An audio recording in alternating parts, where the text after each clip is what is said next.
La Bible est pleine de sagesse pratique, mais dans le livre des Proverbes, nous trouvons un trésor spécial, des principes qui façonnent à la fois la vie quotidienne et l'éternité.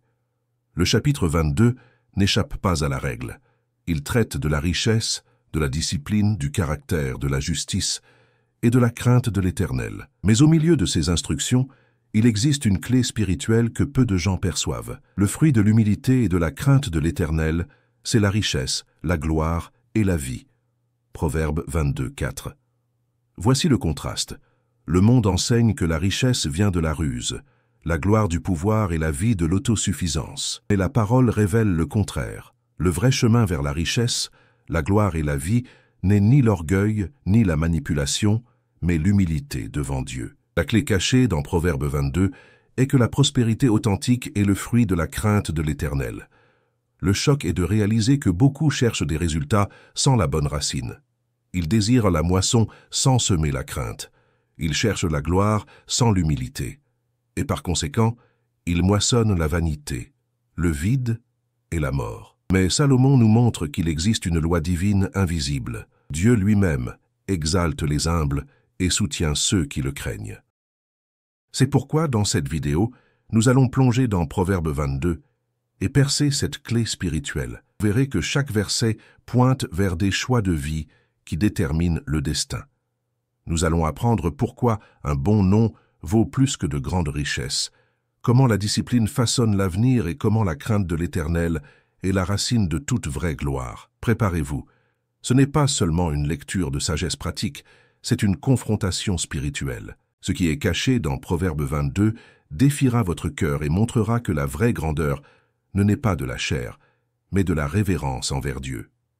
Proverbe 22 commence par une sentence qui semble simple, mais qui porte en elle un principe éternel. La réputation est préférable à de grandes richesses, et la grâce vaut mieux que l'argent et l'or. Proverbe 22, 1. C'est à partir de ce verset que tout le chapitre s'ouvre, révélant la clé cachée. Le vrai trésor d'un homme ne se trouve pas dans ce qu'il accumule, mais dans ce qu'il représente devant Dieu et les hommes. Le monde moderne, tout comme le monde au temps de Salomon, court après la richesse comme si c'était la mesure maximale du succès. L'argent est exalté, le pouvoir est idolâtré, et la gloire est confondue avec le statut social. Mais la parole de Dieu confronte cette illusion. Salomon, le roi le plus riche et le plus sage d'Israël, déclare qu'il existe quelque chose d'infiniment plus précieux que l'or et l'argent, un bon nom. Voici la clé. Le caractère vaut plus que n'importe quel trésor terrestre. Un bon nom n'est pas seulement une réputation superficielle, mais une intégrité réelle. Ce n'est pas ce que les hommes pensent de nous seulement par l'apparence, mais ce que Dieu sait de nous. L'or peut être volé, l'argent peut être corrodé, mais un nom intègre demeure pour toujours. L'histoire en témoigne. Combien d'hommes ont accumulé des richesses, mais ont été oubliés, ou dont on se souvient avec mépris? Et combien d'autres, sans biens matériels, ont laissé un héritage de gloire qui résonne à travers les générations? Cette vérité nous rappelle également que la vie est plus que l'accumulation. Souvent, la quête aveugle de la richesse détruit le nom d'un homme. Combien négocient leur honnêteté pour des gains rapides? Combien sacrifient leur famille, leur foi, leur âme, juste pour atteindre des positions et des possessions? Mais Proverbe 22, 1 nous avertit. Il vaut mieux renoncer aux richesses que de ternir son propre nom. Un bon nom est aussi le reflet de la crainte de l'Éternel. Plus loin, dans le même chapitre, nous lisons « Le fruit de l'humilité et de la crainte de l'Éternel, c'est la richesse, la gloire et la vie. » Proverbe 22, 4. Autrement dit, on ne peut pas séparer le caractère de la spiritualité. L'homme qui craint Dieu bâtit un nom solide parce qu'il marche dans l'intégrité. La racine du bon nom ne se trouve pas dans l'autopromotion, mais dans la soumission au Seigneur. Le contraste est inévitable. L'homme du monde croit que sa sécurité réside dans ce qu'il possède. L'homme de Dieu comprend que sa sécurité réside dans ce qu'il est devant le Très-Haut. Le premier passe sa vie à accumuler, le second passe sa vie à semer. Le premier cherche à ce qu'on se souvienne de lui pour ses réalisations, le second, on se souviendra de lui pour sa fidélité. Et devant le tribunal éternel, un seul aura son nom inscrit dans le livre de vie. Il est également important de se rappeler qu'un bon nom n'est pas construit en un jour, mais dans le processus de la vie. Il est le fruit de choix quotidiens, de petites décisions prises en silence, là où personne ne voit. C'est la vérité dite, quand il serait plus facile de mentir. C'est la fidélité maintenue quand personne n'exigeait rien. C'est le renoncement fait quand tout le monde se vendait. C'est ainsi que l'on construit un nom. Et quand les années passent, ce nom devient un trésor qu'aucune fortune ne peut acheter. Proverbe 22 nous invite, dès le premier verset, à inverser notre logique. Un bon nom est plus précieux que l'or, car l'or finit et le nom demeure. Un bon nom est plus précieux que l'argent, car l'argent achète des choses passagères, mais le nom ouvre des portes éternelles.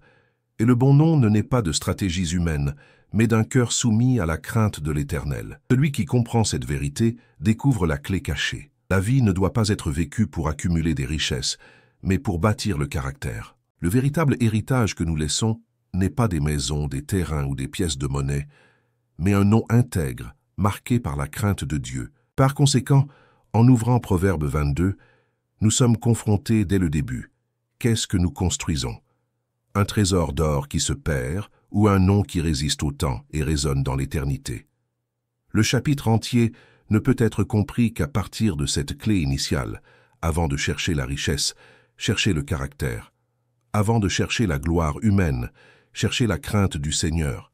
Car un bon nom est la seule richesse qui traverse la vie et la mort. Dès le deuxième verset de Proverbe 22, nous trouvons une affirmation qui confronte à la fois l'orgueil et la fausse humilité. Le riche et le pauvre se rencontrent, l'Éternel est le créateur de tous les deux. Proverbe 22, 2. Peu de phrases sont aussi simples et en même temps aussi destructrices des illusions humaines. Voici une autre clé cachée du chapitre. Devant Dieu, il n'y a pas de hiérarchie économique, sociale ou culturelle. Tous, riches et pauvres, sont des créatures du même Seigneur, dépendantes du même souffle de vie. Cette vérité est inconfortable parce que la société, à toutes les époques, a construit des murs entre ceux qui ont beaucoup et ceux qui ont peu. Le riche, dans son arrogance, s'imagine que l'argent le rend supérieur, presque divin. Le pauvre, dans son ressentiment, croit que la valeur de l'homme se mesure à ce qu'il ne possède pas. Mais la parole coupe à la fois l'orgueil et l'envie. L'Éternel est le créateur de tous. Le même Dieu qui a formé le palais a formé la cabane. Le même souffle qui maintient le cœur du roi est celui qui soutient le souffle du mendiant. Cette affirmation nous amène à réfléchir sur l'égalité essentielle de l'être humain devant le Créateur. Peu importe le compte en banque, tous seront jugés par le même Dieu. Peu importe la classe sociale, tous se lèveront devant le même trône. Et dans ce tribunal, le poids de l'or ne pourra pas acheter l'absolution. Et son absence ne sera pas une excuse pour la perdition. La clé cachée dans Proverbe 22, 2 est que la seule différence réelle entre les hommes n'est pas économique, mais spirituelle. Celui qui craint le Seigneur et celui qui le rejette. Ce principe désarme également l'idolâtrie de l'argent. Combien vivent comme si la richesse était synonyme de bénédiction automatique. Mais le texte ne dit pas que le riche est préféré. Au contraire, il place le riche et le pauvre côte à côte, rappelant qu'aucun d'eux n'est plus grand que l'autre. La dignité de l'homme ne réside pas dans son revenu, mais dans le fait d'avoir été créé à l'image de Dieu. En même temps, le passage ne glorifie pas la pauvreté comme une vertu en soi. Ce qu'il fait, c'est déplacer l'axe de la valeur. Ce n'est pas ce que vous avez ou n'avez pas qui définit votre destin, mais qui vous craignez et qui vous servez. Cela est libérateur, car cela détruit à la fois l'arrogance des riches et l'envie des pauvres. Si nous regardons l'histoire, nous verrons comment ce principe se répète. Rois et empereurs, avec toute leur gloire, ont été réduits en poussière. Les pauvres et les inconnus, souvent, ont laissé un héritage de foi et de sainteté qui demeure encore aujourd'hui. Finalement, les deux se retrouvent dans la tombe et devant le trône éternel. C'est là que les masques sociaux tombent, et la seule monnaie acceptée est la foi en Christ. Cette clé a également une application pratique. Le riche doit se souvenir que sa richesse n'est pas seulement le fruit de ses efforts, mais d'un Dieu qui donne la vie, la santé et l'opportunité. Et il doit l'utiliser comme un intendant fidèle, sachant qu'il rendra des comptes. Le pauvre, quant à lui, doit se souvenir que sa dignité n'est pas moindre, car sa valeur n'est pas entre les mains des hommes, mais dans le Dieu qui l'a créé. Spurgeon disait dans un de ses sermons, « Le mendiant qui craint Dieu est plus noble que le roi qui vit sans lui. » Par conséquent, Proverbe 22, 2 nous appelle à une vision équilibrée. Le riche et le pauvre se rencontrent non seulement sur terre, mais dans l'éternité. Tous deux sont des créatures du même Créateur. Tous deux seront jugés par le même Seigneur. L'arrogance économique ne résiste pas devant cette vérité, et le désespoir du pauvre non plus. La clé cachée ici est que la vraie grandeur ne réside pas dans le fait d'avoir, mais dans le fait d'être. Elle ne réside pas dans l'or accumulé, mais dans le cœur qui craint Dieu. L'homme peut être exalté par sa richesse ou méprisé par sa pauvreté, mais devant le Seigneur, tous deux se trouvent sur le même terrain, de la poussière devant l'Éternel. Ainsi, Proverbe 22 nous confronte dès ses premiers versets. Un bon nom vaut plus que les richesses, et le riche et le pauvre sont également des créatures de Dieu. Le message est clair. Ne vivez pas en étant trompés par le statut. Vivez en étant conscients que devant le Seigneur, tous les hommes sont égaux, et seule la crainte de son nom établit la différence. À mesure que nous avançons dans Proverbe 22, nous trouvons un avertissement qui sert de ligne de démarcation entre ceux qui suivent le chemin de la vie et ceux qui se perdent dans la destruction. Le texte déclare « L'homme prudent voit le mal et se met à l'abri, mais les simples continuent et en portent la peine.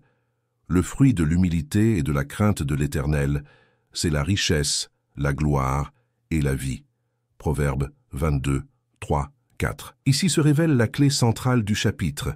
La vraie sécurité, la gloire et la prospérité ne viennent pas de la ruse humaine ou de l'orgueil, mais de l'humilité devant Dieu et de la crainte de l'Éternel. La sagesse biblique oppose deux types de personnes. D'un côté, le prudent qui perçoit le danger spirituel, discerne le chemin et se cache sous la protection divine. De l'autre, le simple, qui ignore les signes et continue jusqu'à tomber dans l'abîme. Ce contraste est aussi pertinent aujourd'hui qu'il l'était au temps de Salomon. Combien de personnes courent après les plaisirs, le pouvoir et le statut, aveugles aux conséquences éternelles? Elles continuent sans se rendre compte que la large route mène à la ruine. Le prudent, cependant, craint l'Éternel, et cette crainte le préserve. Le verset suivant approfondit encore plus l'enseignement. Le fruit de l'humilité et de la crainte de l'Éternel, c'est la richesse, la gloire et la vie. C'est la clé cachée que peu de gens perçoivent. Le monde croit que les richesses viennent de l'arrogance, que la gloire naît de l'autopromotion et que la vie pleine se conquiert par la force du bras. Mais la parole inverse la logique. L'humilité et la crainte de l'Éternel sont les chemins qui produisent les bénédictions que les hommes cherchent en vain. L'humilité ici n'est pas de la servilité, mais la reconnaissance de sa propre petitesse devant le Très-Haut. C'est admettre que sans lui, nous ne sommes rien. La crainte de l'Éternel, quant à elle, n'est pas une peur servile, mais une révérence profonde qui façonne les choix et discipline la vie. Celui qui craint Dieu évite le mal, recule devant l'orgueil et marche dans l'obéissance. Et la récompense, dit le texte, est la richesse, la gloire et la vie. Mais pas des richesses corrompues, mais la provision bénie. Pas une gloire passagère, mais la reconnaissance qui vient du ciel. Pas une vie éphémère, mais la vie qui s'étend jusqu'à l'éternité. Ce principe confronte directement la philosophie du monde. Nous vivons à une époque qui glorifie l'arrogance. L'homme qui s'exalte est applaudi. Celui qui marche sur les autres pour s'élever est célébré comme un vainqueur. Celui qui vit sans crainte est considéré comme audacieux. Mais Proverbe 22 expose la supercherie. L'orgueil n'est que le prélude de la chute. La vraie grandeur est de s'incliner devant le Seigneur. L'histoire le confirme. Des empires se sont élevés dans l'arrogance et se sont effondrés en ruine. Des hommes qui se croyaient des dieux ont été ensevelis comme de la poussière. Mais ceux qui ont marché dans l'humilité et la crainte sont restés comme des colonnes dans la mémoire des siècles. Dieu lui-même a promis « Il fait grâce aux humbles » Jacques 4, 6. C'est le modèle éternel. Le Seigneur abaisse les orgueilleux, mais exalte ceux qui s'humilient devant lui. Cette leçon s'applique également à la vie pratique. Le prudent est celui qui voit les conséquences de ses choix. Il voit le danger de la tentation et s'éloigne. Le simple, au contraire, joue avec le péché jusqu'à être détruit. Combien croient qu'ils peuvent qu'on se moquer de Dieu, mépriser sa parole et pourtant récolter la vie et la prospérité. Mais la clé de Proverbe 22 nous rappelle qu'il n'y a pas de moisson de vie sans semaille de crainte. Le texte nous confronte à une question directe. En quoi nous confions-nous? Dans l'orgueil de notre cœur ou dans l'humilité devant le Seigneur? Dans la ruse humaine ou dans la sagesse de la crainte? La différence entre la prudence et la simplicité entre la vie et la destruction est justement là. Par conséquent, la clé cachée dans Proverbe 22, 3 à 4 est la suivante. La vie n'est pas préservée par la ruse, ni enrichie par l'arrogance, mais par la crainte de l'Éternel, qui conduit à l'humilité. La vraie richesse n'est pas celle de la chair, mais celle de l'âme. La vraie gloire n'est pas celle des hommes, mais celle de Dieu. Et la vraie vie n'est pas seulement celle du corps, mais la vie éternelle que le Seigneur accorde à ceux qui le craignent. Nous apprenons que la route des arrogants n'est brillante que pendant quelques instants, mais s'éteint rapidement dans les ténèbres, tandis que le chemin des humbles peut sembler étroit, mais mène à l'éternité. La clé centrale de Proverbe 22, et c'est de là que dépend la compréhension de tout le chapitre. La crainte de l'Éternel est la racine de la vraie prospérité. Proverbe 22 arrive à l'un des versets les plus connus de toutes les Écritures.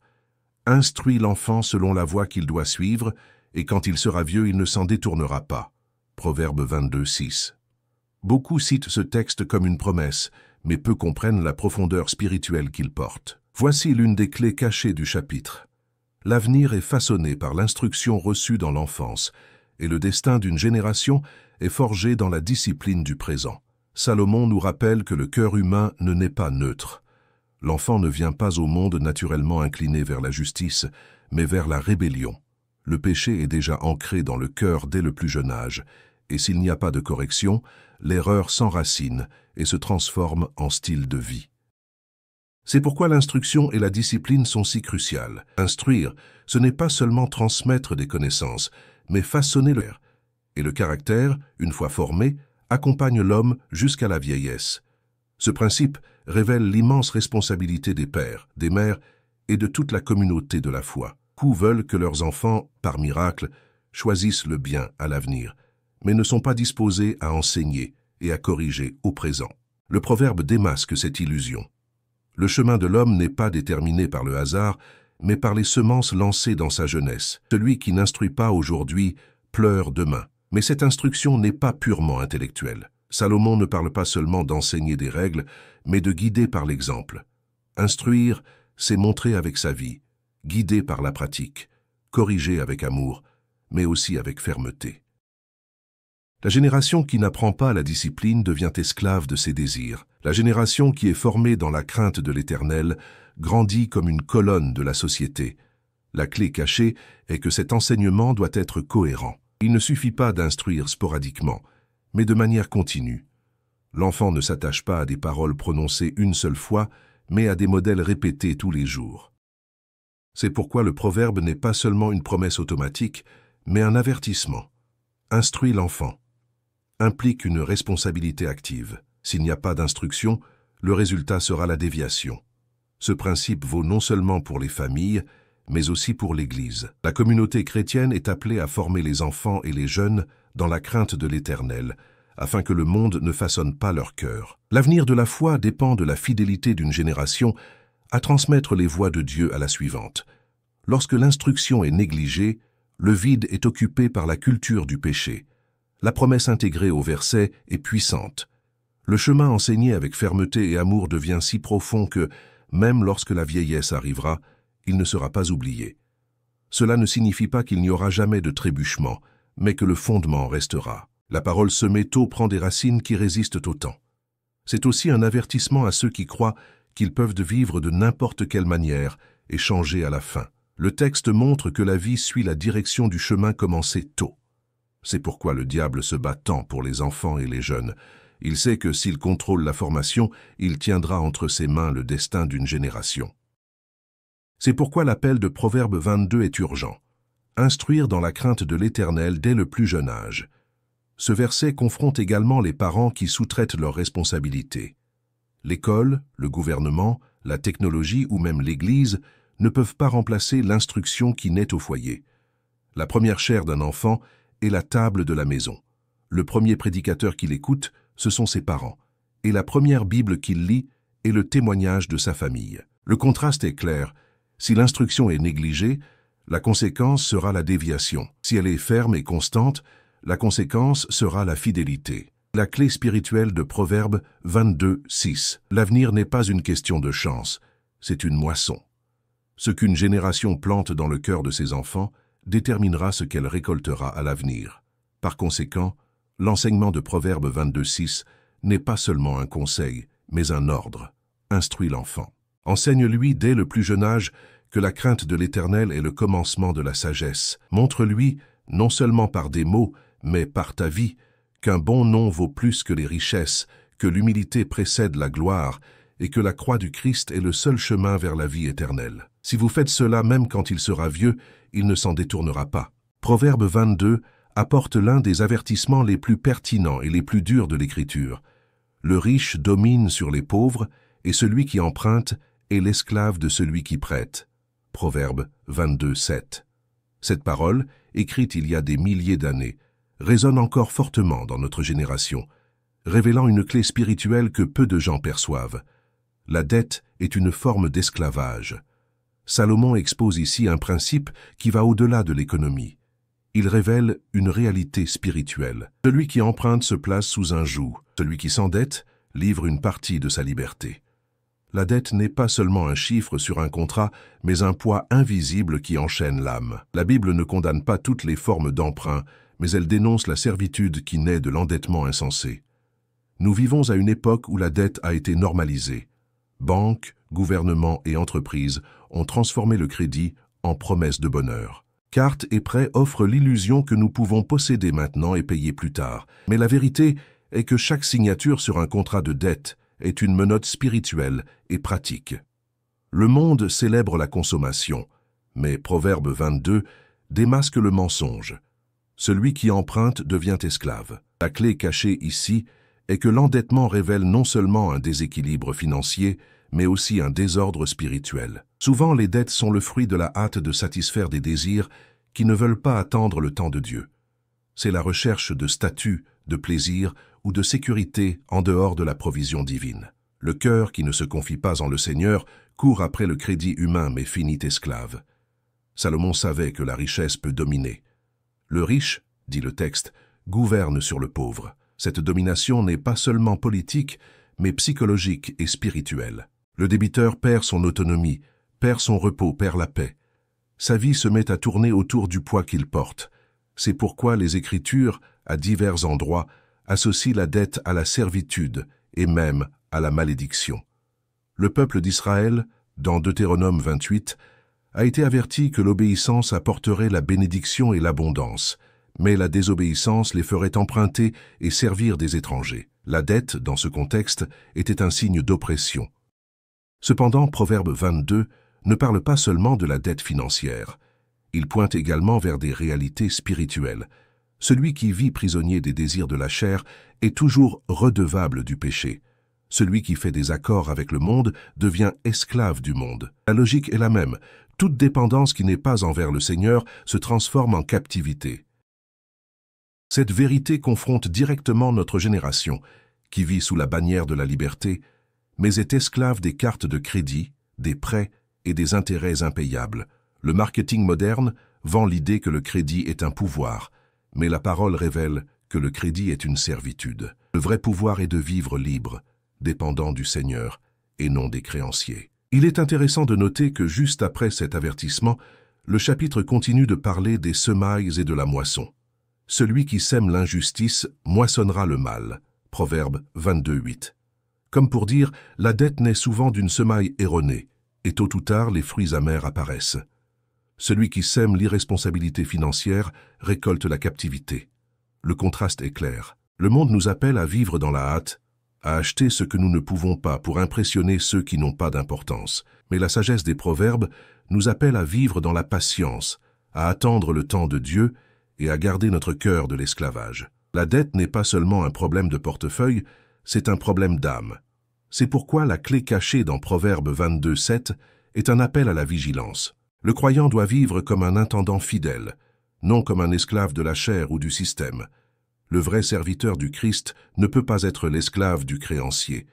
Spurgeon disait dans l'une de ses prédications, « Le chrétien ne doit devoir que l'amour, car c'est la seule dette qui n'opprime jamais, mais libère. » Cette phrase résume bien l'esprit de l'avertissement. Vivez de manière à ne rien devoir à personne, sauf l'amour. Le texte ne nous appelle pas à la complaisance, mais à la prudence. Cela ne signifie pas qu'il n'y aura jamais de moment de besoin. mais que le croyant doit se garder de faire de la dette un style de vie. Car chaque fois que nous cédons à la hâte de la chair, nous nous éloignons de la confiance en le Seigneur. Et chaque fois que nous nous confions en Dieu, nous découvrons qu'il est suffisant pour pourvoir à toute chose au bon moment. Ainsi, Proverbe 22, 7 expose le lien invisible de la dette et nous invite à vivre en liberté. Ne soyez pas esclaves des hommes, ni du système, ni de la chair. Soyez libres en Christ, c'est la clé cachée.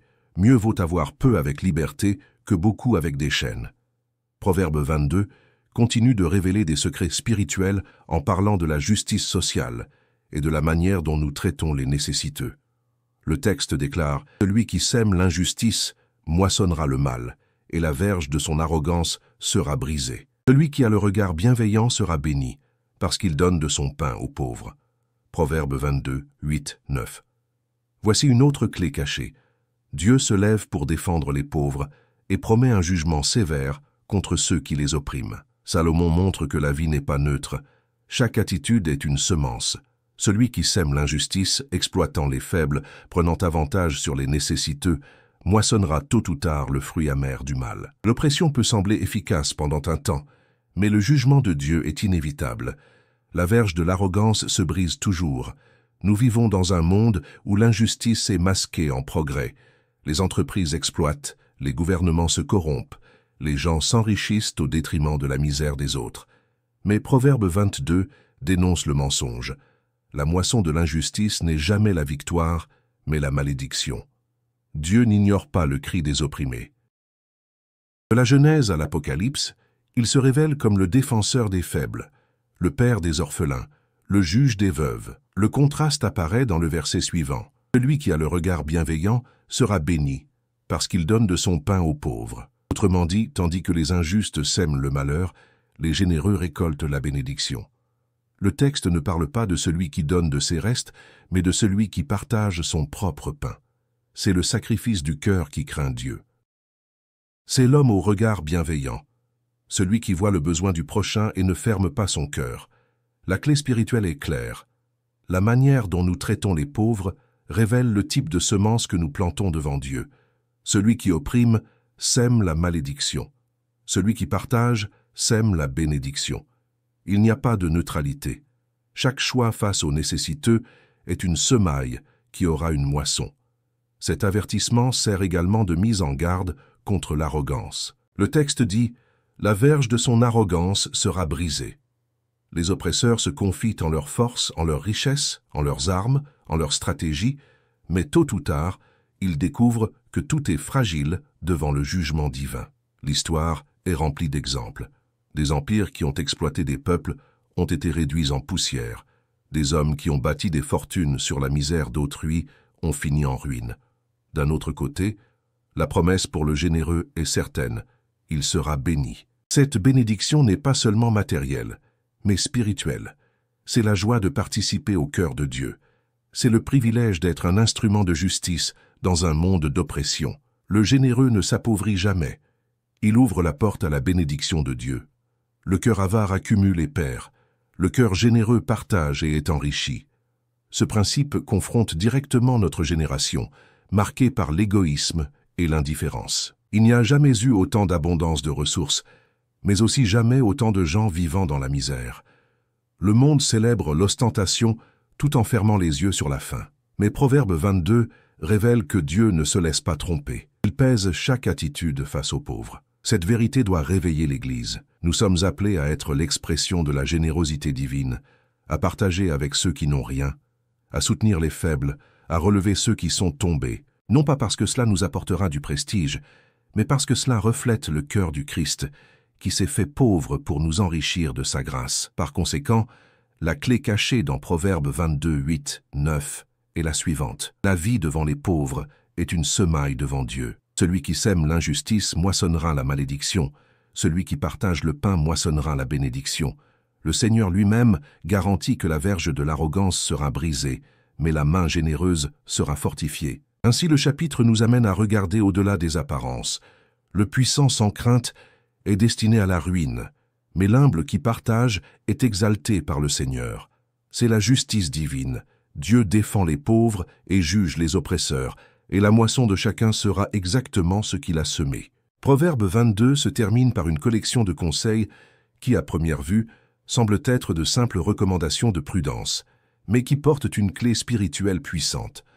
La crainte de l'Éternel doit guider non seulement nos choix personnels, mais aussi les relations que nous cultivons et les alliances que nous faisons. Le texte dit « Ne fréquente pas l'homme colérique, ne va pas avec l'homme emporté, de peur que tu n'apprennes ses sentiers, et que cela ne soit un piège pour ton âme. » Proverbe 22, 24, 25.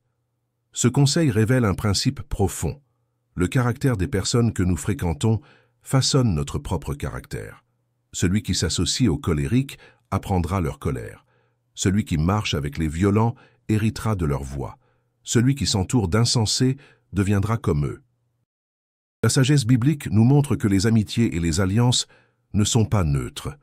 Toute compagnie influence, pour le bien ou pour le mal. La clé cachée ici est que la sagesse ne se limite pas à éviter le mal personnellement, mais aussi à s'éloigner des environnements et des personnes qui nous entraînent vers le péché. Beaucoup croient qu'ils sont assez forts pour rester debout au milieu de la colère, de la corruption et de la violence, mais Salomon nous rappelle « N'apprends pas ses sentiers ». Le cœur humain est malléable et les mauvaises associations corrompent les bonnes mœurs. Juste après, un autre avertissement apparaît. Ne sois pas de ceux qui cautionnent, ni de ceux qui se portent garants pour des dettes. Si tu n'as pas de quoi payer, pourquoi te ferait-on enlever ton lit de dessous toi? Proverbe 22, 26, 27. Ici, le texte élargit l'avertissement contre les alliances imprudentes. Il ne s'agit pas seulement d'amitié, mais d'engagement qui nous asservissent. La parole révèle que celui qui s'engage sans prudence peut perdre même l'essentiel. Une fois de plus, le principe de la servitude réapparaît. L'imprudence dans les relations et les finances conduit à la ruine. Ensuite, le chapitre conclut par une instruction qui semble simple, mais qui cache une grande profondeur. Ne déplace pas la borne ancienne que tes pères ont posée. Proverbe 22, 28.